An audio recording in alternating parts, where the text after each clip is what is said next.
Hello guys, आज का topic है आपका करंट, इलेक्ट्रिसिटी।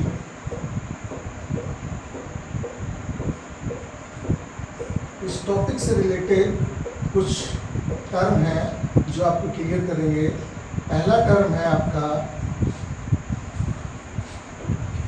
Electric cell. इसको हिंदी में बोलते हैं बेटा वैद्युत सेल। क्या बोलते हैं? वैद्युत सेल। ये क्या होता है? इलेक्ट्रिक सेल या वैद्युत सेल क्या है? वैद्युत सेल ऊर्जा का वह स्रोत है। वैद्युत सेल वह स्रोत है जो वैद्युत सेल वह स्रोत है जो रासायनिक ऊर्जा को वैद्युत ऊर्जा में परिवर्तित करके किसी परिपथ में आवेश के प्रवाह को निरंतर बनाए रखती है। या कह सकते हैं आप, electric cell is a source which changes chemical energy into electrical energy for maintaining a continuous flow of charge in a circuit।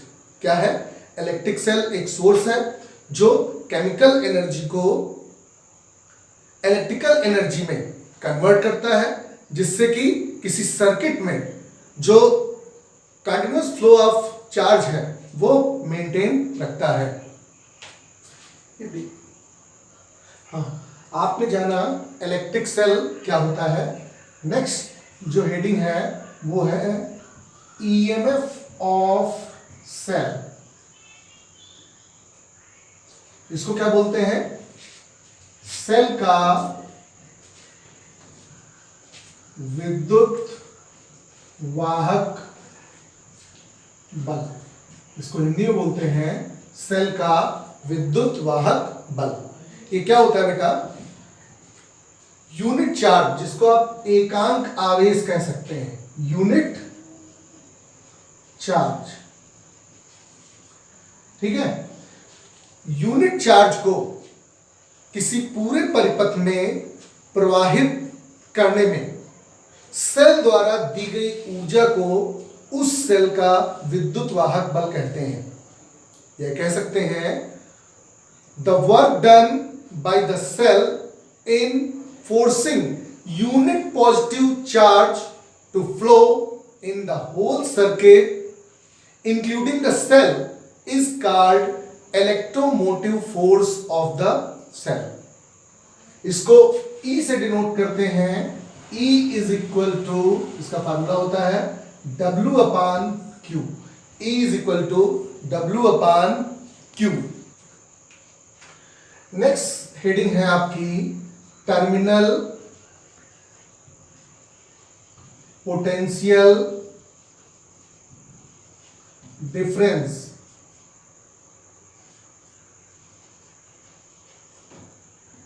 इसको हिंदी में बोलते हैं टर्मिनल विभवांतर।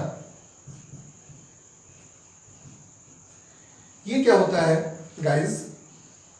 किसी भी सर्किट में या कह सकते हैं किसी परिपथ में दो बिंदुओं के बीच या 2 पॉइंट्स के बीच में यूनिट चार्ज को फ्लो करने में, यूनिट चार्ज को प्रवाहित करने में किए गए कार्य को उन बिंदुओं के बीच विभवांतर कहते हैं।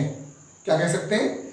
किसी परिपथ में किन्हीं दो बिंदुओं के बीच एकांक आवेश को प्रवाहित करने में किए गए कार्य को उन बिंदुओं के बीच विभवांतर कहते हैं। और इंग्लिश में इसको क्या कह सकते हैं? Work done in flowing a unit charge from one point to other point is known as terminal potential difference between those 2 points. इसको V से डिनोट करते हैं। V is equal to W upon Q होता है। Unit इसका भी volt होगा और ऊपर EMF का भी वोल्ट होगा। नेक्स्ट हेडिंग है बेटा internal resistance of cell. Hindi में बोलते हैं इसको सेल का आंतरिक प्रतिरोध।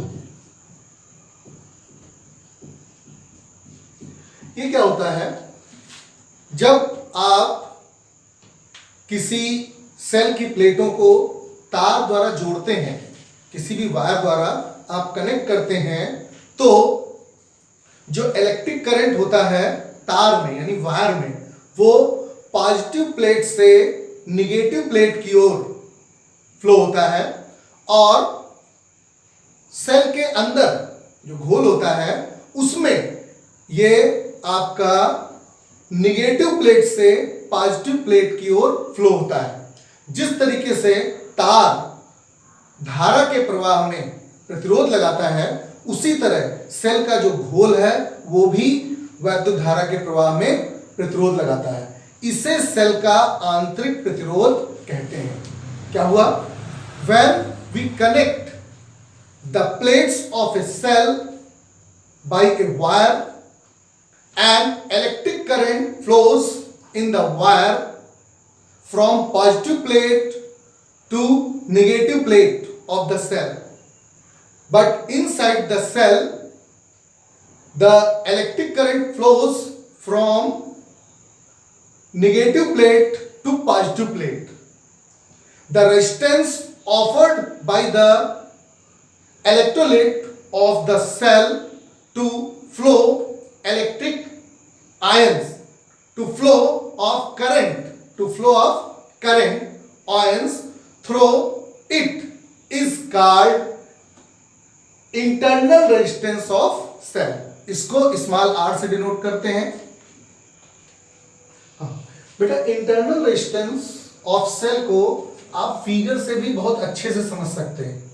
ये आपका एक सेल है, इसकी एक प्लेट ये है और दूसरी प्लेट आपकी ये है, ठीक है। ये आपका वायर है जो कनेक्ट है, ये आपकी पॉजिटिव प्लेट है और ये आपकी नेगेटिव प्लेट है, ठीक है।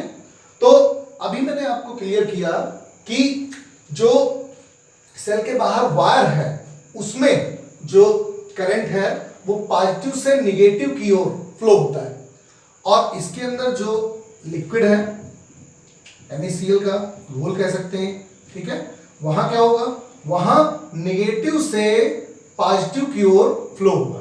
तो आउटर में ये जो वायर है ये रेजिस्टेंस लगाता है, और इंटरनल में जो इसका घोल है वो क्या करता है, वो प्रतिरोध लगाता है, रेजिस्टेंस लगाता है। तो इस अंदर जो रेजिस्टेंस लगता है इसको इंटरनल रेजिस्टेंस कहते हैं, और ये आपका रेजिस्टेंस है, ये इंटरनल रेजिस्टेंस ऑफ सेल है, ये नेगेटिव से पॉजिटिव की ओर हो गया।